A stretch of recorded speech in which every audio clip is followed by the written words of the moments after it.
What's up, you sexy beast? Welcome back. Another one of these training talks is here, this time with the star of WAL 503, Michael Todd. Some people love him, some people hate him, but nobody works as hard as this guy. So let's listen to what he's got to say. Okay, so my first question is going to be, how often you pull on the table? Okay, so that's kind of tricky for me because I have so many injuries, right? Arm wrestling actually hurts me. So I used to arm wrestle 2 to 3 days a week on a table when I was a beginner, or the first 10 years or so, and I highly recommend table time for anybody who's getting into arm wrestling. I just had so many injuries that I'm better off just training the gym. But I do probably get on the table once a month, once every 6 weeks. Okay, how long do you usually pull? Probably 3 hours. Every time I get on the table, we pull for a while. You know, I don't do the weekly sessions. When I get on the table, I'll arm wrestle until everybody's tired.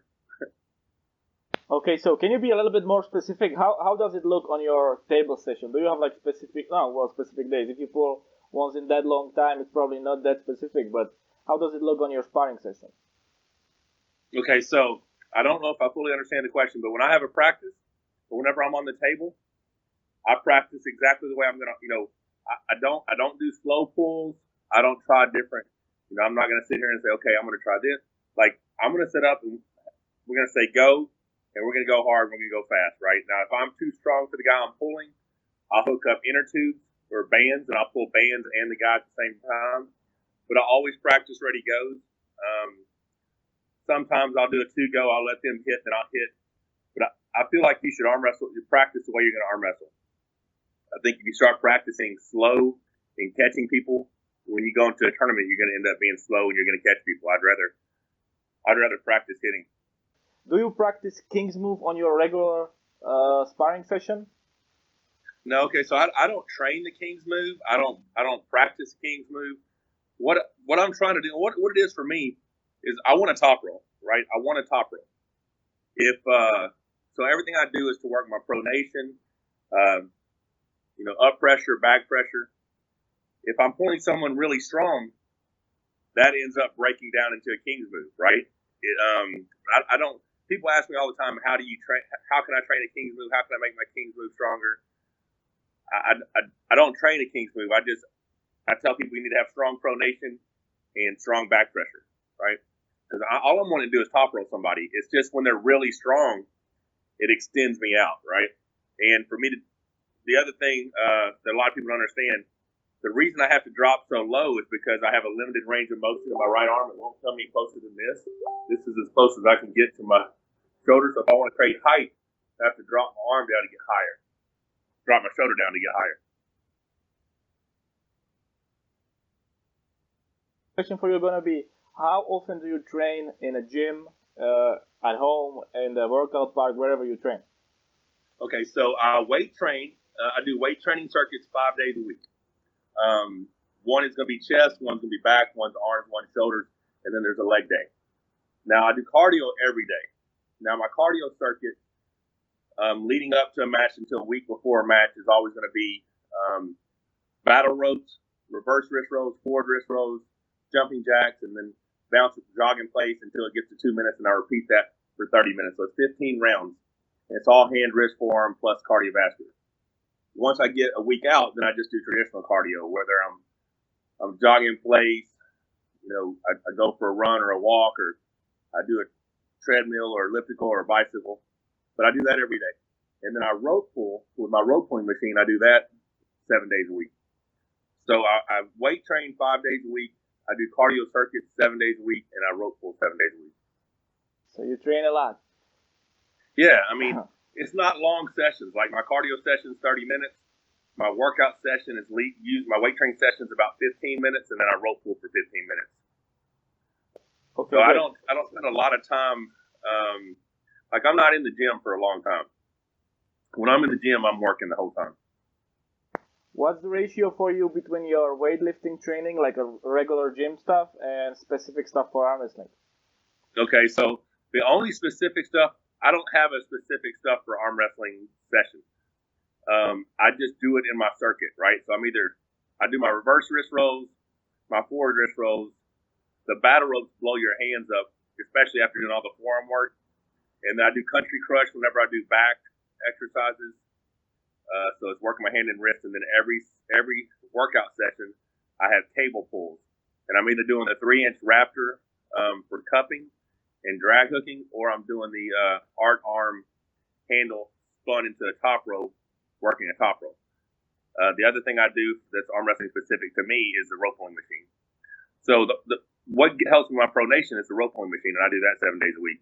But I'm not out here doing statics and specific angles and riser and cupping. I don't have those sessions. So you just said you don't have any really specific stuff, but if you had to choose, what would be your favorite specific exercise for arm wrestling of those you're doing? Oh, for the ones that I do, rope pulling is the key. Rope pulling, because see, the thing about it for me is a mechanic's going to be good at turning wrenches. A carpenter is going to be good at hammering nails, right? An arm wrestler needs to be good at this. So I just grab my rope and I pull straight back like this. And I just do it over and over and over. So it's a cup and then it's pronation. It's cup and it's pronation. So I just go right, left. And I do it for about 15-minute sessions at the highest level on my machine. Now, if you don't have a rope pulling machine, because it's about $2,000 to buy that machine, is the easiest thing to go back, buy about 50 foot of 1-inch rope, get a tire, turn it upon its end, drill a hole in the center of it, tie the rope off, toss it out, throw some rocks or some weight in it, lean up against your vehicle, your house, whatever, and just rope pull that thing to you, walk it back out there, turn around, rope pull it back. I just have the machine where I can do it regardless of the weather, you know. Do you have any tips on recovery for arm wrestlers? Do I have any what? Tips for recovery? What are you doing for recovery? Tips, okay, what do I do for recovery? Okay, so I've always, for like the last 10 years, the day after arm wrestling practice or an arm wrestling tournament, I have a 5 sets of 30 lightweight bicep exercise that I do. And I do that so that I can get back to training the very next day. So I will do an arm wrestling practice or tournament on Saturday. I'll do that bicep circuit on Sunday, and then I'm back to doing normal workouts on Monday. What it is, it allows me to get blood into the area, the damaged tissue. Blood heals damaged tissue, so I get as much blood in there as possible. And then the next day, my arms will straighten back out, and they feel good. And the first couple of sets, it hurts like hell, right? Because your arms don't want to straighten out. So you just grab those dumbbells and force them straight. You go through a couple of rounds, get some blood in there, and then about round 3, you feel pretty good. And then after that, I do a lot of icing. So I have the free sleeve. You just pull up your arms before I take a bunch of ice, fill the sink full of cold water, and I submerge my arm or whatever area that's hurting for 15 minutes in the ice. I'll pull it out, dry my arm off. I get some BioFreeze or Icy Hot or whatever, rub it in really hard with a hard massage, and then I wrap it in a towel real tight for about 20 or 30 minutes, and then my arm's brand new. What supplements would you recommend for arm wrestlers? Okay, for the supplements, I think everybody should take BCAAs, branched chain amino acids.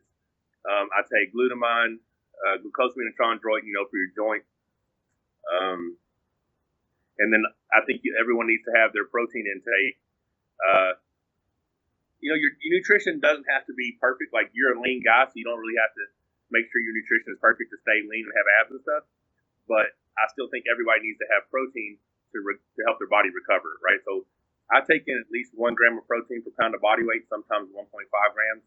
So if I'm 260, I take in 260 to 390 grams of protein a day.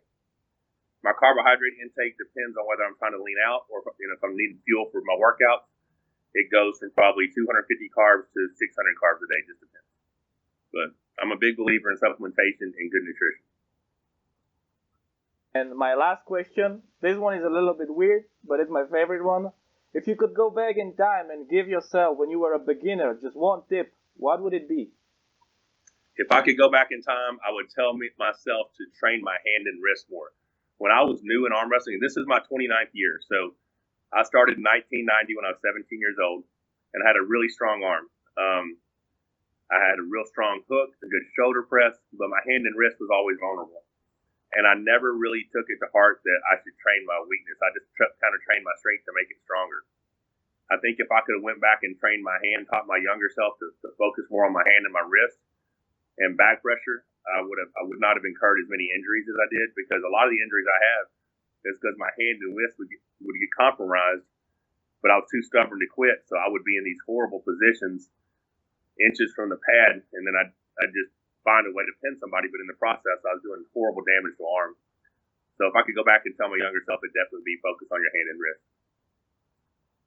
Amazing. Thank you very much. And I have one last question for you. I know you're a few days from a big match. How do you feel? Well, obviously I'm nervous because to me this is a very important match. A lot of people haven't put it into perspective yet, but whoever wins between me or Dave is the first person in WAL history to win 3 WAL open weight right-handed hammers. So I feel like the first person to become that 3-hammer holder in the open weight right-handed division, it's a legacy. You're going to go down in history. So to me, it's a very important match. Dave's a very credible threat for the title. I've trained and prepared harder for this match than I've ever prepared for anything in my life. I'm the strongest I've ever been. So if Dave finds a way to beat me, he will beat the best version of me that anyone's ever competed against. But I'm pretty confident that I put in the work. I'm strong. I'm healthy. I'm fit. I'm about 260 pounds first thing in the morning, and I'm stronger now than I was when I was over 300 pounds. So all that considered, I'm optimistic and confident that I'll come out with that third hammer. Well, anyway, I wish you good luck. And Thank you very much. I'm going to put a link for this WAL in the description. And I also know you have an amazing channel where you're posting content almost every day. So I'm going to put a link for that in the description too for people so they can watch it. Anyway. Oh, thank you very much. Thank you for the time and for your answers. Absolutely. I appreciate the interview. Yeah.